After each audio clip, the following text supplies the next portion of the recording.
নমস্কার বন্ধুরা, তোমরা কেমন আছো?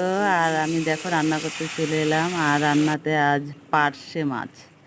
তো পার্শে মাছকে বেশি রিচ করছি না, যেহেতু জিরে বাটা দিয়ে ঝোল করছি, হালকা সিম্পল একদম, খুব সহজভাবে রান্নাটা করলাম। তো তোমরা তো দেখলেই পুরোটাই। তো তোমাদের কেমন লেগেছে রান্নাটা? যদি ভালো লাগে পাশে থেকো, সাপোর্ট করো। প্লিজ প্লিজ প্লিজ বন্ধুরা, তোমরা সাপোর্ট না করলে এগাতে পারছি না, পারবো না।